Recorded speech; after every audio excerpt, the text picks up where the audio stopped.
पिछले पार्ट में मैंने आप लोगों को बताया था कि गवर्नमेंट जॉब तैयारी करने के साइड इफ़ेक्ट्स क्या क्या हैं। इस पार्ट में जो भी मैं आप लोगों को बताने वाला हूँ वो मैंने कैप्शन में ऑलरेडी लिख दिया है। तो सबसे पहले मैं आप लोगों से कहना चाहता हूँ कि मैं गवर्नमेंट जॉब के खिलाफ बिल्कुल भी नहीं हूँ ना। इनफैक्ट हम गवर्नमेंट जॉब को भगवान से कम नहीं आंकते हैं।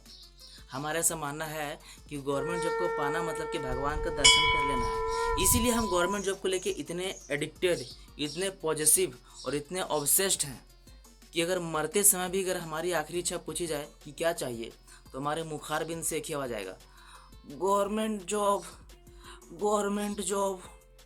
मरते समय अगर मुंह में पानी की जगह जनरेटर ठूस दिया जाए तो मरने का जो सेटिस्फेक्शन लेवल है वो 100% से सीधा 1.5 करोड़% चल जाएगा।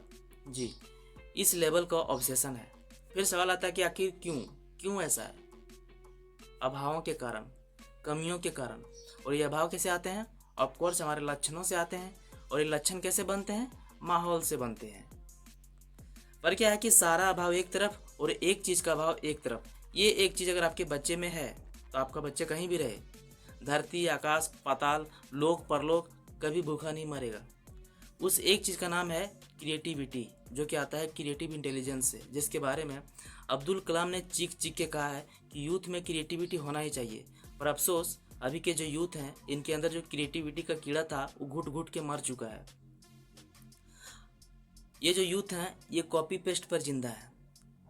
हाँ, क्योंकि क्रिएटिविटी जो है वो अंदर इंजॉयमेंट को जन्म देता है, पर ये क्रिएटिविटी के अभाव में डिप्रेशन लेके घूम रहे हैं। मुंह में ही मलेरिया बुखार झलकता है। लोग दूर से देख के पहचान जाते हैं कि अच्छा तैयारी कर रहा है, पढ़ रहा है, पढ़ो पढ़ो पढ़ो। पर ऐसा नहीं है कि अभी के जो यूथ है इनके अंदर क्रिएटिविटी नहीं था। बचपन में सभी क्रिएटिव होते हैं। पर क्या है कि गवर्नमेंट जॉब लेने का जो प्रोसेस है वो क्रिएटिविटी का सबसे बड़ा दुश्मन है। क्योंकि क्रिएटिविटी टाइम मांगता है, फ्रीडम मांगता है, एक्सप्लोरेशन मांगता है, जो कि यहाँ पर नहीं चलता।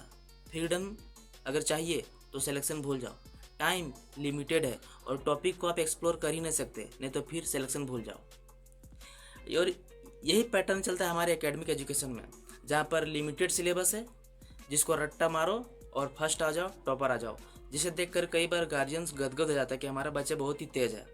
मैं आपको बताऊं कि स्कूलों में टॉपर आना, फर्स्ट आना क्रिएटिवली इंटेलिजेंट, इनफैक्ट इंटेलिजेंट होने का सिंबल बिल्कुल भी नहीं है। और ये मैं नहीं कहता, ये रिसर्च कहता, आप देख सकते हैं सर्च मार के। इसीलिए स्कूलों में टॉपर आना या फर्स्ट आना जरूरी नहीं कि इंटेलिजेंट ही है, रट्टू तोता भी हो सकता है।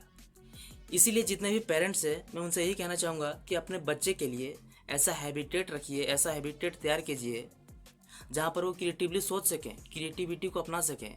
और ये हैबिटेट तैयार करना कोई आसान काम नहीं है, पर उतना भी मुश्किल नहीं है। थोड़ा सा त्याग देना पड़ता है।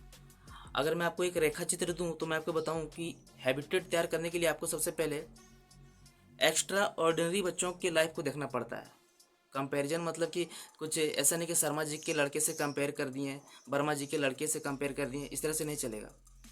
जो एक्स्ट्रा ऑर्डिनरी बच्चे हैं उनकी लाइफ को ऑब्जर्व करना पड़ता है, उनके माहौल को ऑब्जर्व करना पड़ता है, उनके पेरेंटिंग को, उनके डिसिप्लिन को, उनके रूल को, उनके एजुकेशनल बैकग्राउंड को ऑब्जर्व करना पड़ता है, फिर उसको एब्जर्व करना पड़ता है और अपने कंडीशन के हिसाब से उसको कस्टमाइज़ करके बच्चे को देना पड़ता है। तब जाके इस तरह का हैबिटेट तैयार होना शुरू होता है। इसके अलावा बहुत कुछ चाहिए, तब जाके जो है सो इस तरह का हैबिटेट तैयार होता है और बच्चा क्रिएटिवली सोच पाता है।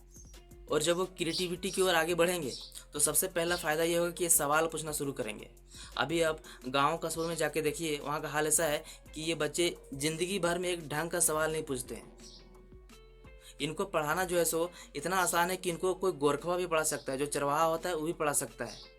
खाली जिल फैलाना आना चाहिए, बोलना आना चाहिए इधर उधर, बस हो गया, यही तो चाहिए। एक सवाल ये ज़िंदगी में ढंग का नहीं पूछते हैं। ये पूछेंगे भी तो वही जो टीचर पढ़ा दिए। टीचर पढ़ा दिए कि 2+2 4 होता है, बाद में फिर उसी को पूछेंगे, क्या सर 2+2 4 होता है ना सर? हाँ बेटा, यही इनका सवाल है। फुद्दू सा सवाल पूछते हैं, एक ढंग का नहीं सवाल पूछ पाते हैं। क्यों? क्योंकि पैटर्न यहाँ वही है, रट्टू तोता वाला चीज़ है। क्रिएटिविटी के नाम का जो चिड़िया है वो कहीं दूर दूर तक नहीं दिखाई दे रहा है। इसीलिए पेरेंट्स के पास कोई बेस्ट ऑप्शन है नहीं, तो पेरेंट्स को ही बेस्ट बनना पड़ेगा और उनको अपने बच्चे के लिए हैबिटेट तैयार करना पड़ेगा। और अंत में आपका एक डाउट मैं क्लियर कर देना चाहता हूँ कि क्रिएटिविटी को अपनाने का मतलब ये नहीं हुआ कि गवर्नमेंट जॉब नहीं ले पाएंगे, बल्कि गवर्नमेंट जॉब लेना इनके लिए ऑप्शन बन जाएगा, मजबूरी नहीं।